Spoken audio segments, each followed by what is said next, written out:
বন্ধুসকল, আহি গ'ল অৰুণোদয় বেনিফিচিয়াৰী ফৰ্ম। আপুনি পালেনে? সকলো অৰুণোদয় নিৰ্বাচন সমিতিৰ সদস্যই ফৰ্মসমূহ বিতৰণ কৰিব। তো আপুনি তেখেতসকলৰ পৰা ফৰ্মসমূহ লৈ লওক আৰু ফৰ্মসমূহ কেনেকৈ আপুনি ফিল আপ কৰিব লাগে সেই বিষয়ে মই আজি এই ভিডিঅ'ত দেখুৱাম। তো আমি প্ৰথমতে ফৰ্মটো অ'পেন কৰি ল'ম। অ'পেন কৰাৰ কাৰণে মই ফৰ্মটোৰ PDF-ৰ ওপৰত ক্লিক কৰিম। তো এইটো হ'ল ফৰ্মটো, মই ক্লিক কৰিলোঁ। এয়া চাওক, ফৰ্মটো অ'পেন হৈছে। Government of Assam finance department application form Orunodoi 3.0।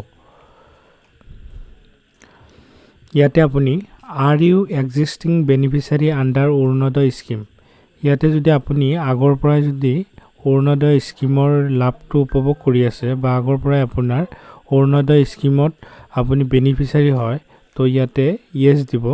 আৰু যদি নতুনকৈ এপ্লাই কৰিছে তেনেহ'লে ইয়াতে ন' দিব, ন'ত টিক মাৰ্ক দিব। ইয়াতে ৰেচন কাৰ্ডৰ নাম্বাৰ বহাই দিব।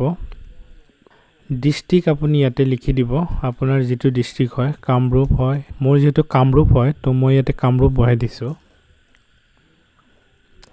LAC এইটো হ'ল আপোনাৰ কোনটো লোকসভা সমষ্টিৰ অন্তৰ্গত হয়, আপুনি সেইটো লোকসভা সমষ্টিটো ইয়াতে বহাই দিব।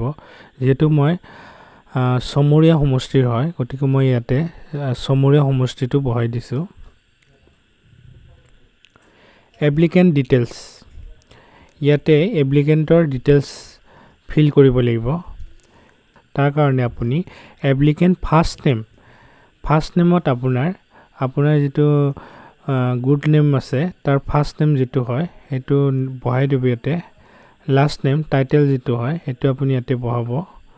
তাৰপিছত কেয়াৰ অফত আপুনি হাজবেণ্ডৰ নামো দিব পাৰে বা দেউতাৰ নামো দিব পাৰে।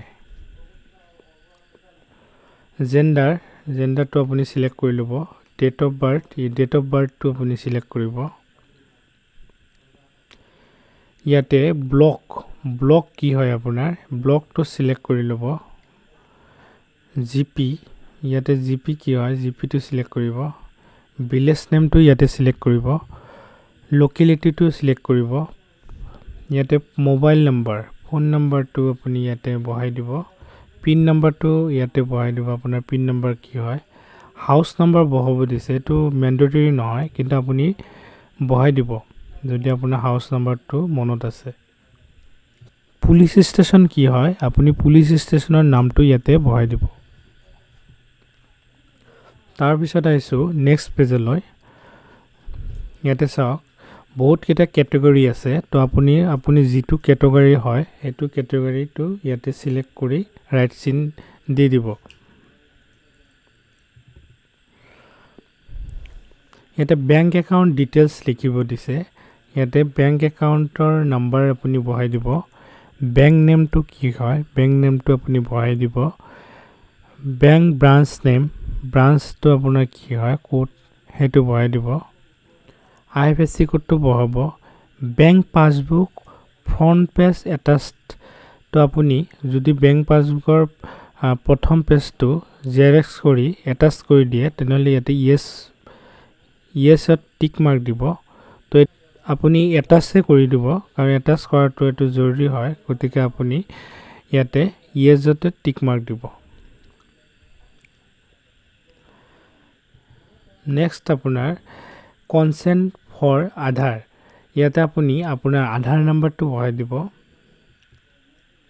তাৰপিছত মাই এপিক নাম্বাৰ, ইয়াতে আপুনি ভোটাৰ ID কাৰ্ডৰ যিটো নাম্বাৰ আছে নাম্বাৰটো ইয়াতে বহাই দিব। চেল্ফ ডিক্লেৰেশ্যন চাইন, ইয়াতে আপুনি য়েছত টিক মাৰ্ক দিব। তাৰপিছত ইয়াতে এপ্লিকেণ্টৰ ছিগনেচাৰ কৰিব দিব। তাৰপিছত ইয়াতে এপ্লিকেণ্টৰ ছিগনেচাৰ লাগিব, তো ইয়াতে এপ্লিকেণ্টৰ ছিগনেচাৰ কৰিব দিব। নেক্সট পেজত আহিছোঁ। ইয়াতে আপুনি এপ্লিকেণ্টৰ নামটো লিখি দিব, শ্ৰীমতী যি হয় আবেদনকাৰীৰ নাম। তাৰপিছত ইয়াতে অভিভাৱকৰ নাম, স্বামী, পিতা বা অভিভাৱক যোন হয় তেখেতৰ নাম ইয়াতে বহাই দিব। ইয়াতে গাঁৱৰ নামটো বহাই দিব। ইয়াতে বয়স, কিমান বছৰ বয়স হৈছে আনুমানিক বয়স সেইটো বহাই দিব ইয়াতে ইয়াতে ৰেচন কাৰ্ডৰ নাম্বাৰটো ইয়াতে বহাই দিব বহোৱাৰ পিছত এখিনি আপোনালোকে পঢ়ি ল'ব এখিনি যিখিনি টাৰ্ম এণ্ড কণ্ডিশ্যন আছে এখিনি পঢ়ি আপুনি তলৰ পিনে আহিব সৰি আহাৰ পিছত ইয়াতে হিতাধিকাৰীৰ নামটো লিখি দিব ইয়াতে আৰু ইয়াতে হিতাধিকাৰীৰ স্বাক্ষৰ ইয়াতে তাৰিখটো দি দিব আৰু ইয়াতে ক'ৰ পৰা আপুনি এপ্লাই কৰিছে গাঁৱৰ নাম বা স্থানৰ নামটো দি দিব বাস এইখিনি কৰাৰ পিছত আপোনাৰ ফৰ্মটো ফিল আপ হৈ গৈছে তো আজিলৈ এইখিনিয়ে যদি মোৰ ভিডিওটো ভাল লাগিছে প্লিজ মোৰ চেনেলটো সাবস্ক্ৰাইব কৰিব আৰু এনেকুৱা ইনফৰমেটিভ ভিডিও পোৱাৰ কাৰণে বেল আইকনটো ক্লিক কৰি দিব থ্যাংক ইউ